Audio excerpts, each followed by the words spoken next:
Hello guys. जैसा कि last video में मैंने आपको कंपोनेंट्स में कैसे आप सीएसएस वगैरह स्टाइल्स वगैरह कैसे अप्लाई करते हैं रिएक्ट के कंपोनेंट में, इसके बारे में बताया था। इनलाइन सीएसएस, एक्सटर्नल सीएसएस के बारे में बताया। तो नेक्स्ट आज का टॉपिक मैंने एक छोटा सा उठाया है प्रॉप्स के बारे में। प्रॉप्स के बारे में मैं बताऊंगा कि प्रॉप्स क्या है। देखिए, मैं सबसे पहले ये आपको मेक श्योर करवाना चाहता हूँ कि मैं थियोरेटिकल और बहुत ज्यादा एक्सप्लेनेशन पे बिलीव नहीं करता हूँ। बस केवल टू द पॉइंट बात करूंगा जो इम्पोर्टेंट है। ठीक है, वन लाइनर बात करूंगा जो इम्पोर्टेंट है। और this is also useful when you are facing some interview. So ये होता क्या है कि हम बहुत बड़ी कहानी लिस्ट बना सकते हैं, बट उसके बारे में एक्सप्लेनेशन भी इंपॉर्टेंट है। But the thing is that now it is the hour purpose is just like doing a job. Because कोई कॉन्सेप्ट आप समझ लेंगे तो वो आपको जॉब में काम आने वाला है। जॉब में आपसे हर वक्त आपसे ये नहीं पूछेगा कि explain deep explanation about the props. So आपको एक अंडरस्टैंडिंग होनी चाहिए। ठीक है, एब्स्ट्रैक्ट अंडरस्टैंडिंग होनी चाहिए कि ये हाई लेवल चीजें हैं इसके बारे में, और प्रैक्टिकल नॉलेज होनी चाहिए जो कि आप जाके अपने इंडस्ट्री लेवल पे जाके उसको यूटिलाइज कर पाए। तो मेरा ये मानना है कि कोई भी कॉन्सेप्ट आप थोड़ा इसको इसके बारे में पढ़िए, डेफिनीशन क्या है उसके बारे में समझिए, और उसके बाद प्रैक्टिकल करिए। तो मैं प्रॉप्स के बारे में बता रहा हूँ। प्रॉप्स बेसिकली रिएक्ट के अंदर props just like properties. React के अंदर प्रॉप्स का इंट्रोडक्शन इसलिए हुआ कि कोई डेटा हमें पेरेंट कंपोनेंट से चाइल्ड कंपोनेंट की तरफ ले जाना पड़ता है। ठीक है, यानी कि डेटा का कम्युनिकेशन कह सकते हैं। Communication between parent component to child component with some data.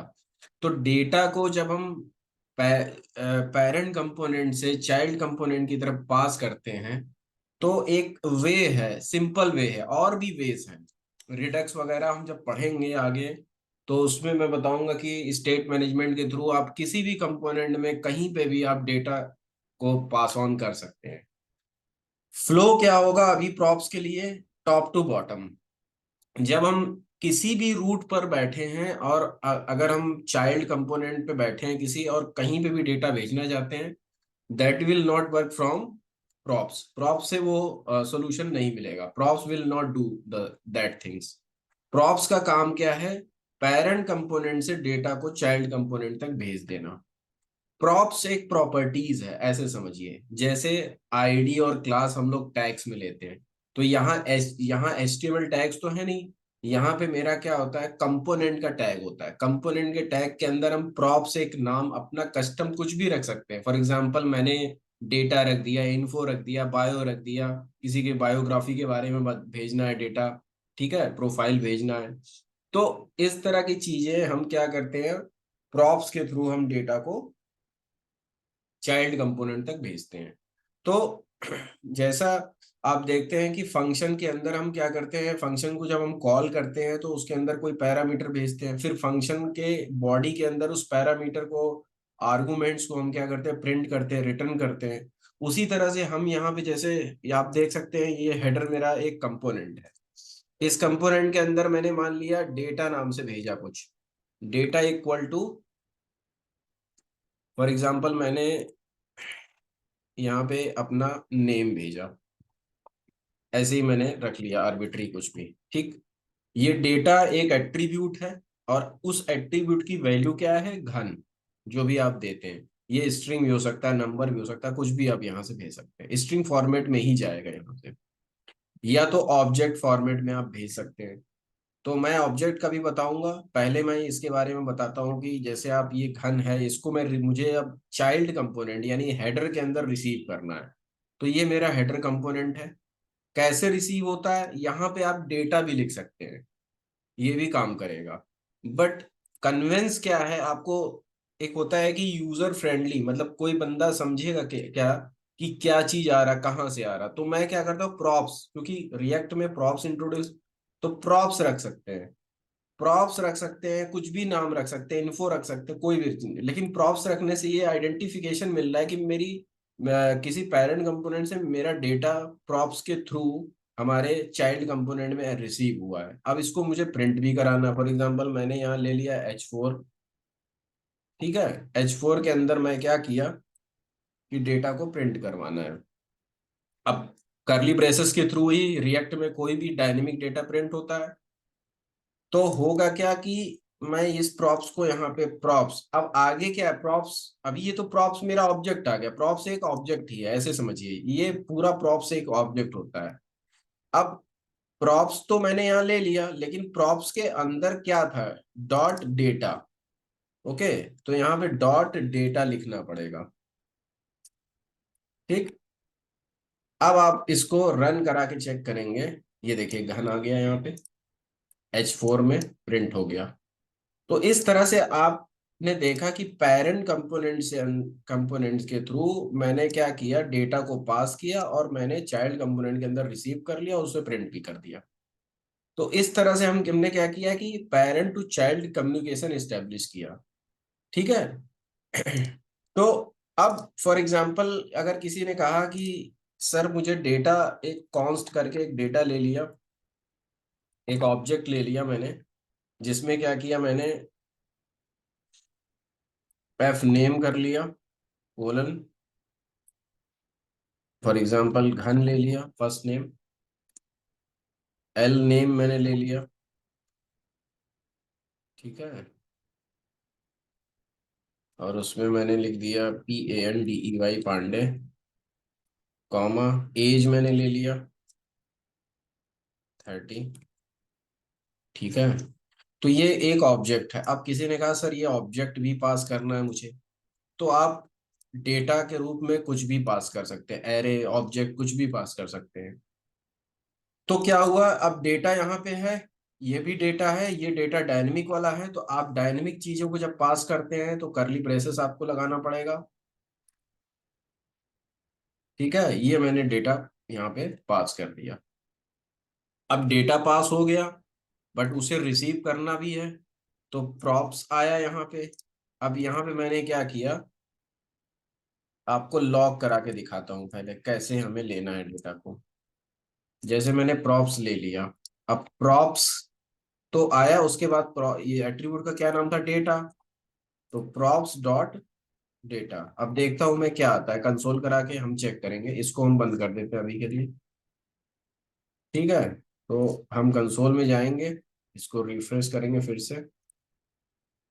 ये देखिए डेटा मेरे पास आने लगा, age, F name, L name, ऐसे करके। तो डेटा आपको यहाँ दिख गया, ऑब्जेक्ट यहाँ पे कंसोल हो रहा है।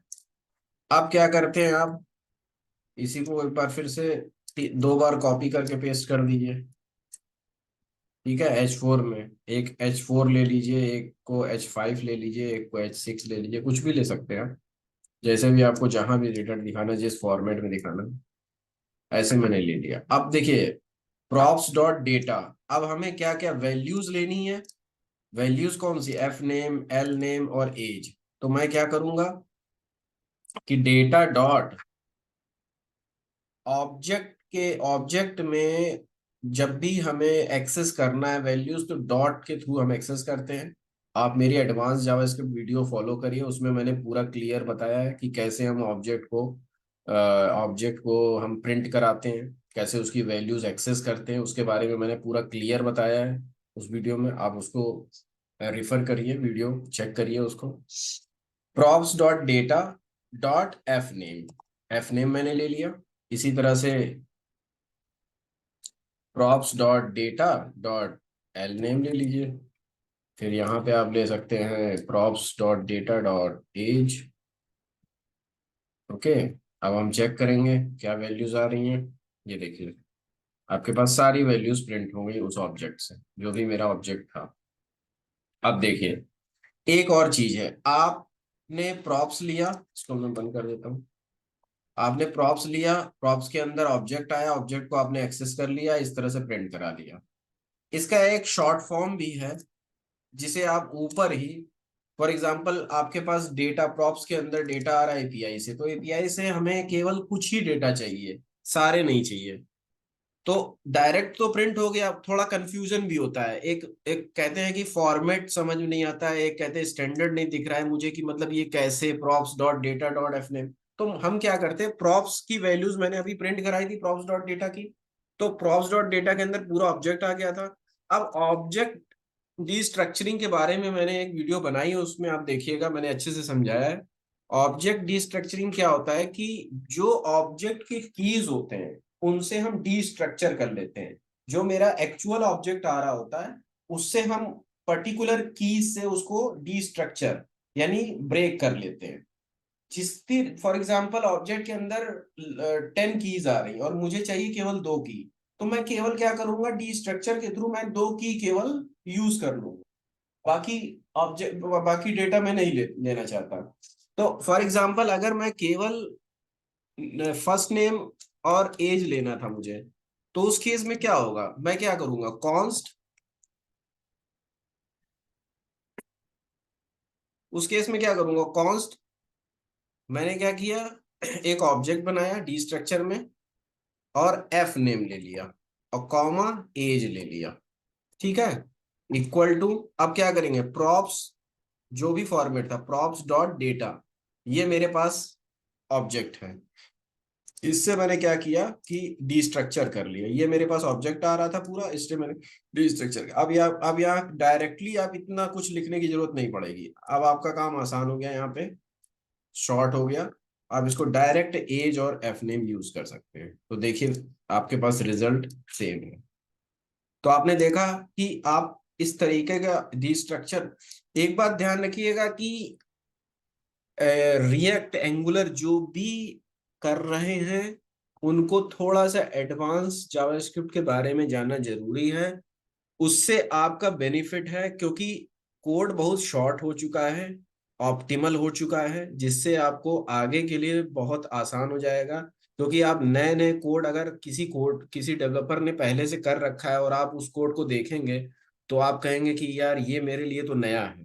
तो मैं आपसे यही सजेस्ट करूंगा आपको कि आप एडवांस जावास्क्रिप्ट के कॉन्सेप्ट को प्रैक्टिकल, एक एक कॉन्सेप्ट प्रैक्टिकल करना चालू कर दिया। आपको पता होना चाहिए कि ये चीज ऐसे हो रही है, क्योंकि जितना भी रिएक्ट मैं यहाँ पे बताऊंगा उसमें एडवांस कॉन्सेप्ट का यूज ही करूंगा, ठीक है।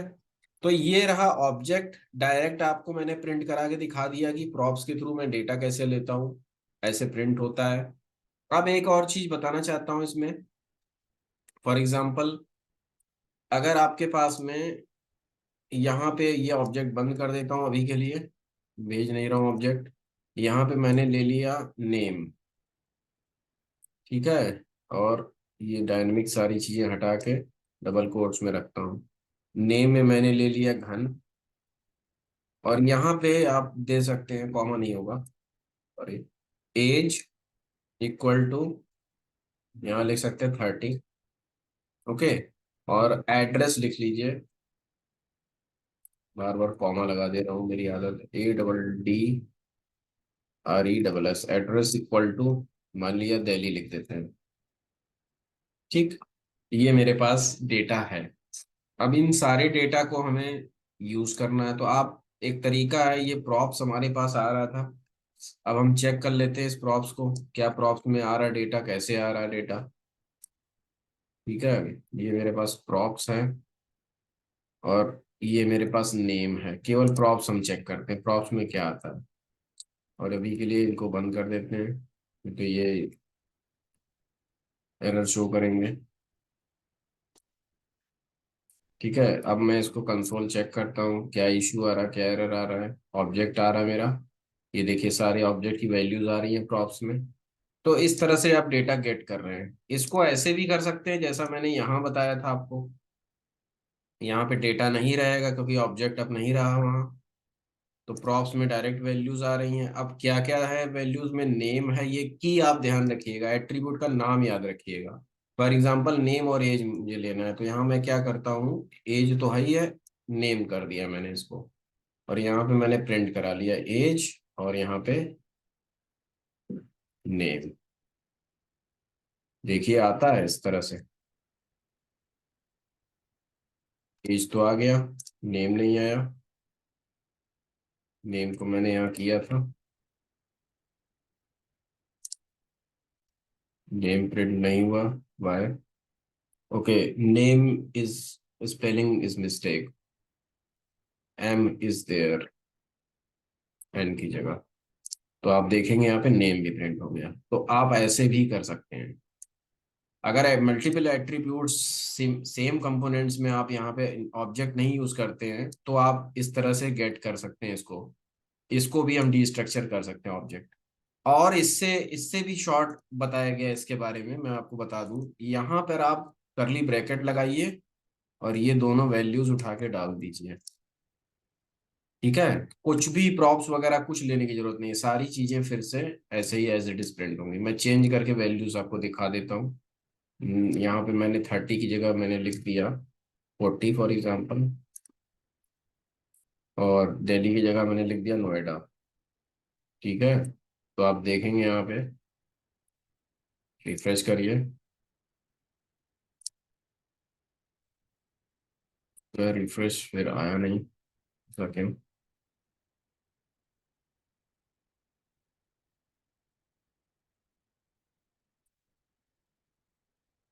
Something, no, why it is giving me like this. मैंने यहाँ पे चेंज कर दिया नेम और एज, एज और okay, age is 40, name okay, name में मैं कुछ और लिख देता हूँ, फॉर एग्जांपल अरुण। प्रिंट हो रहा है बट मैं कुछ और देख, ये देखिए। तो आपके पास में डेटा ऐसे भी आप इसको डिस्ट्रक्चर कर सकते हैं डायरेक्ट फंक्शन के, एज एन आर्गुमेंट एक ऑब्जेक्ट फॉर्मेट में आप ले सकते हैं प्रॉप्स को। तो ये तरीके हैं प्रॉप्स को लेने के लिए। प्रॉप्स में बहुत ज्यादा कंफ्यूज होने की जरूरत नहीं है। आपको मैंने जो तरीके इस वीडियो में बताए हैं उन तरीकों से आप प्रॉप्स को एक्सेस कर सकते हैं, लेकिन एक बात का ध्यान रखिएगा कि सिबलिंग में ये काम नहीं करेगा, ये पेरेंट टू चाइल्ड ही काम करेगा। सिबलिंग के लिए मैं हुक्स बताऊंगा, कॉन्टेक्स्ट एपीआई के थ्रू बताऊंगा, और इसके अलावा सिबलिंग के लिए रिडक्स के थ्रू आप यूज कर सकते हैं। तो ये प्रॉप्स के बारे में आप थोड़ा सा समझ लीजिए कैसे करना है, और प्रैक्टिकल इस पे जो भी मैंने कराया है उस पे प्रैक्टिस कर लीजिए एक बार। मैं सारे कोड को गिटहब पे डालता रहता हूँ, मैं सारे कोड को डाल दूंगा। ठीक है, और उसके बाद आप प्रैक्टिस करिए। नेक्स्ट वीडियो में मिलते हैं कुछ नया टॉपिक लेके। Okay guys, thank you.